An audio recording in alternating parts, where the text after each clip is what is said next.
മുഖ്യമന്ത്രി പിണറായി വിജയനെ വെല്ലുവിളിച്ച ഗിർ സുധാകരന്റെ അവസ്ഥ കാണണ്ടേ? എന്നാൽ നിങ്ങളത് കാണണം, കണ്ട് മനസ്സിലാക്കണം. പിണറായി വിജയനെ ഞാൻ ചലഞ്ച് ചെയ്യുന്നു.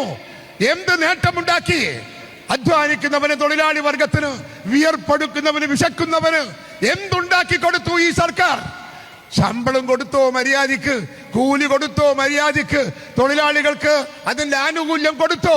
ഇവർക്കൊന്നും കൊടുക്കാതെ ഈ രാജ്യം ഭരിക്കാൻ ഉളുപ്പുണ്ടോ പിണറായി എന്ന് ഞാൻ അദ്ദേഹത്തോട് ചോദിക്കാൻ ആഗ്രഹിക്കുകയാണ്. രാഹുൽ ഗാന്ധി കേരളത്തിൽ വന്ന കോൺഗ്രസുകാരുടെ ഒരു യോഗത്തിനിടെ മുൻ KPCC അധ്യക്ഷനായിരുന്ന ഗിർ സുധാകരനെ കണ്ടുമുട്ടുകയാണ്. കണ്ടുമുട്ടിയെന്ന് പറയുമ്പോൾ ഗിർ സുധാകരൻ തൊഴുകൈകളോടെ രാഹുൽ ഗാന്ധിയുടെ മുന്നിലേക്ക് ചെന്നിട്ട് പോലും രാഹുൽ ഗാന്ധി ഗിർ സുധാകരനെ മൈൻഡാക്കുന്നില്ല. അത് പിന്നെയും സഹിക്കാം. അത് കഴിഞ്ഞിട്ട് നേരെ ഗിർ സുധാകരൻ പോയി രാഹുൽ ഗാന്ധിയുടെ അടുക്കൽ ഇരിക്കുന്നു.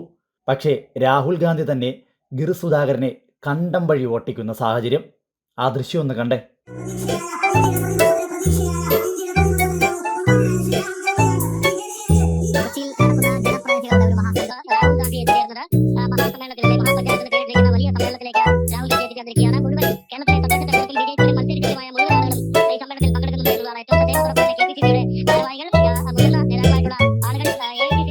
നിങ്ങളിപ്പോൾ കണ്ടില്ലേ, ഇതാണ് ഇപ്പോഴത്തെ ഗിർ സുധാകരന്റെ അവസ്ഥ.